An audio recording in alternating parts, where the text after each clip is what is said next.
हरियाणा में अभी हाल ही में विधानसभा चुनाव होने हैं, लेकिन इस विधानसभा चुनाव के पहले जिस तरह से कांग्रेस की हालत हरियाणा में हो रही है, इसमें एक ही शब्द कहा जा सकता है कि हरियाणा में कांग्रेस में भगदड़ मची हुई है। यह सिलसिला शुरू हुआ है, आपको बता दूं, चौधरी बंसीलाल जी के परिवार की बहू जो किरण चौधरी है, उनकी बेटी श्रुति चौधरी जो कि पूर्व में सांसद रही है, उन दोनों ने कांग्रेस छोड़कर जो बीजेपी ज्वाइन की, वो ज्वाइन के समय भी ये कह रही थी कि अब कांग्रेस में स्वार्थी लोग अपने स्वार्थ के कारण जुड़ रहे हैं और स्वार्थों की पूर्ति कर रहे हैं, वो किसी और आम कार्यकर्ता की सुन नहीं रहे। अब जो है अंदर की चीजें वो भारतीय जनता पार्टी के प्लेटफॉर्म से जो बता रही हैं, अब और भी लड़ाई झगड़े हरियाणा से खुलकर सामने आ रहे हैं। जो किरण चौधरी हैं, पूर्व मंत्री हैं कांग्रेस की, उन्होंने जब खुलासे किए, इसमें कुमारी शैलजा भी कूदी और कुमारी शैलजा ने किरण चौधरी की बात को एक तरह से ये कहा कि भाई जायज ठहराया, और उन्होंने कहा जो वो बोल रही हैं वो बिल्कुल जायज कह रही हैं कि कोई भी पार्टी आला कमान में निचले स्तर का कार्यकर्ता, आप सोचिए जो एमपी रहा हो, मंत्री रहा हो, उसको भी वो ये कह रही हैं कि नीचे के अधिकारी या कार्यकर्ता की बात ऊपर नहीं सुनी जाती। सोचिए, पूर्व मंत्री उस लेवल की, और इसीलिए उन्होंने इसके लिए हुड्डा को जिम्मेदार ठहराया। कुमारी शैलजा ने कहा कि जिस तरह से चुनाव में हुआ है उनके साथ, लोकसभा चुनाव में ये हो गया था, एक बार को तो सीट गई, तो फिर जिसके ऊपर आपने धर्मदार रखा हुआ है टिकटों के बंटवारे का, राहुल गांधी और किसी की सुनते नहीं, और हुड्डा के ऊपर सारा कुछ छोड़ दिया, तो फिर हुड्डा ने अपने हिसाब से काम शुरू कर दिया। और इसलिए जो ये बात कर रहे हैं श्रुति चौधरी को, उसको टिकट मिलना चाहिए था भिवानी महेंद्रगढ़ से, नहीं दिया गया, ये कुमारी शैलजा भी कह रही है। इसमें रणदीप सुरजेवाला भी बीच में कूदे और उन्होंने बयान दिया, देखिए भाई, जब कोई कार्यकर्ता छोड़कर जाता है और वो भी इतना पुराना, इतने पुराने घर बार से, तो दिक्कत होती है। पूर्व मुख्यमंत्री के परिवार का कोई अगर सदस्य छोड़कर बीजेपी ज्वाइन कर रहा है तो ये कांग्रेस के लिए एक झटका है। रणदीप सुरजेवाला जो दिन रात राहुल गांधी के गुणगान करते हैं, वो भी अलग थलग दिखाई दे रहे हैं। तो खैर, अब आने वाले दिनों में, जैसा मैंने कहा था कि हरियाणा में अभी और कई बड़े चेहरे भारतीय जनता पार्टी का रुख कर सकते हैं, क्योंकि सबका अब ये मानना हो गया है कि हरियाणा में जो एक जाट पॉलिटिक्स चलती थी, भाई वो जाट पॉलिटिक्स तो अब नहीं चली है। इस लोकसभा चुनाव में 2024 के जाट पॉलिटिक्स पूरी तरह फेल हो गई है। मनोहर लाल खट्टर जब सीएम बने, उन्होंने बिना खर्चे बिना पर्चे नौकरी देने का जो काम किया, भारतीय जनता पार्टी की छवि उससे बहुत बड़ी। आज बच्चा बच्चा हरियाणा का कहता है कि जब बीजेपी की सरकार हरियाणा में नहीं थी, उसके पहले कांग्रेस राज्य रहा है, तो बिना खर्चे बिना पर्चे कोई काम होता नहीं था। पर्चे का मतलब समझते हैं? बिना खर्चा मतलब बिना पैसे दिए, और बिना पर्चे मतलब किसी नेता का चिट्ठी लिखी हुई। जब तक ये आपके पास नहीं है, काम नहीं होगा। लेकिन मनोहर लाल खट्टर जी ने ये उदाहरण सेट किए। आज अधिकतम सरकार की जो सुविधाएं हैं, सर्टिफिकेशन है, बाकी चीजें हैं, वो हरियाणा में ऑनलाइन है।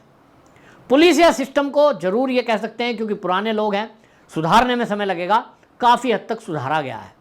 भर्तियों में तो घोटाला नगण्य कर दिया।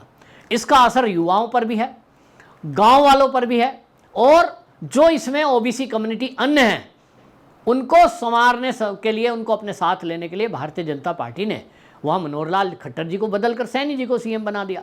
तो ये सब जो किया है, इसमें भारतीय जनता पार्टी का आधार बढ़ता हुआ दिखाई दे रहा है। और ये दिख रहा है कांग्रेस को कि भाई इस बार फिर से एक बार भारतीय जनता पार्टी की हरियाणा में सरकार बनेगी। तो जब सरकार उनकी बनेगी तो भाई कौन विपक्ष में बैठना चाहेगा। और इसलिए जिन नेताओं को कांग्रेस में इज्जत सम्मान नहीं मिल रहा है, और जिनको लग रहा है कि भाई हमें उचित सम्मान नहीं मिलेगा, टिकटों के बंटवारे में भी फिर घपला होगा, हमारी कोई सुनेगा नहीं, ऐसे बड़े लीडर अभी आप देखना शुरुआत हुई है, धीरे धीरे और छोड़कर आएंगे। तो हरियाणा में जहां एक तरफ भारतीय जनता पार्टी अपने अच्छे कामों को गिना रही है, वहां जातिगत फैक्टर को भी साधने में लगे हुए हैं। और ये तो आप समझ ही लियो कि लोकसभा चुनाव के बाद भारतीय जनता पार्टी को यह बात समझ में आ गई कि जाट पॉलिटिक्स के चलते अगर वो तुष्टीकरण में लगे रहे, उसका नतीजा निकलना नहीं है। और इसलिए 36 बिरादरी को संवारो, उनका ध्यान करो, बाकी तुष्टीकरण छोड़ दो, तो आपकी विजय पक्की है। भारतीय जनता पार्टी का अब ये जो जाट पॉलिटिक्स थी लोकसभा चुनाव में, उन्होंने देख लिया कि ये वो कट्टर कौम है कम से कम हरियाणा में, हमने तो यूपी में भी देखा है कि अगर जयंत चौधरी बीजेपी के साथ एनडीए का हिस्सा नहीं बनते तो मैं बता रहा हूं कि पश्चिमी उत्तर प्रदेश में सुपड़ा साफ ही था बीजेपी का। तो भाई ये सब चीज़ें हो रही थी। हमने देखा है कि कितने ही आपने अध्यक्ष बना दिए, पार्टी के पदाधिकारी बना दिए, मंत्री बना दिए, कोई समाज में उनका असर नहीं है।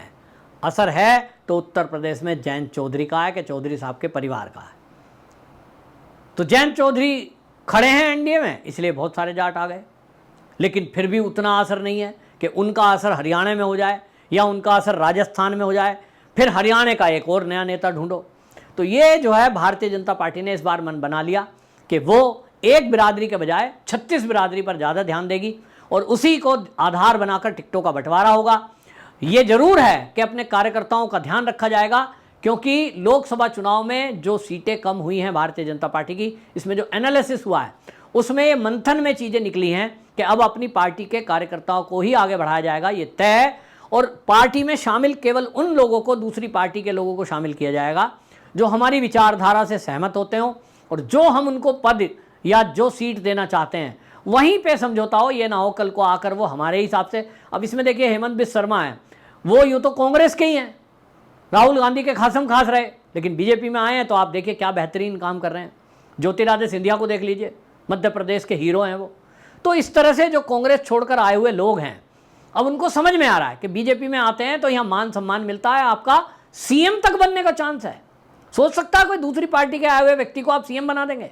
महाराष्ट्र में एकनाथ शिंदे को सीएम बना दिया, बिहार में जेडीयू के नीतीश कुमार को सीएम बना दिया, बीजेपी ने स्वीकार कर लिया। अपने को पीछे कर लेते हैं, सहयोगी दल के नेताओं को आगे बढ़ा देते हैं। शायद मोदी जी ने तय कर लिया है और भारतीय जनता पार्टी संगठन ने भी कि केंद्र में जो देश और विदेश की नीतियां हैं, वो देश को मजबूत करने का काम है, वो भारतीय जनता पार्टी के नेता करेंगे और भारतीय जनता पार्टी के नेताओं को मंत्रालय महत्वपूर्ण दिए जाएंगे। राज्यों में जो उनके सहयोगी दल हैं उनका वो सहयोग करेंगे, राज्यों की कमान अपने सहयोगी दलों को देंगे। तो क्या हरियाणा में भी इस तरह की कोई संभावना है? तो अभी तो उत्तर ना है, क्योंकि हरियाणा में भारतीय जनता पार्टी बहुत मजबूत स्थिति में है। लेकिन अब महाराष्ट्र में जो चुनाव होगा वहां भारतीय जनता पार्टी सोचने को मजबूर है, क्योंकि जिस तरह से शरद पवार मजबूत नेता बनकर एक बार फिर से उभरे हैं, चिंता सता रही है और चिंता होना लाजमी भी है कि इस उपचुनाव, जो ये अब चुनाव विधानसभा के आएंगे, क्या भारतीय जनता पार्टी इस कंडीशन में होगी महाराष्ट्र में, क्या अपनी सरकार बना पाएगी? तो इस पर संशय है। अभी तो उत्तर ना में ही है। अगर भारतीय जनता पार्टी ने मेहनत शुरू की तो कुछ चमत्कार हो गया तो सरकार बना पाएंगे, नहीं तो अभी उम्मीद नहीं दिखाई दे रही है। लेकिन हरियाणा को लेकर भारतीय जनता पार्टी आश्वस्त है और जो हमारे पत्रकार मित्र भी बताते हैं कि वहां भारतीय जनता पार्टी का आधार बढ़ा है और निश्चित रूप से वो अपनी सरकार बनाने में कामयाब होंगे। आप में से जो हरियाणा के रहने वाले हैं अपनी राय भी जरूर बताएं कि आखिरकार आपको क्या लगता है कि ये जो कांग्रेस से आए हुए नेता हैं, ये चाहे गिनती के बड़े बड़े चेहरे हैं, लेकिन क्या इनके आने से कुछ भारतीय जनता पार्टी पर असर पड़ेगा? आपको क्या लगता है कि भारतीय जनता पार्टी अपने दम पर फुल फ्लैश यानी पूर्ण बहुमत की सरकार हरियाणा में फिर से बना पाएगी? आपको लगता है कि कांग्रेस के और नेता, बड़े चेहरे वहां असंतोष जो हैं वो भारतीय जनता पार्टी का रुख करेंगे या कांग्रेस छोड़कर अन्य किसी दल में जाएंगे? अपनी राय जरूर रखिए। वंदे मातरम।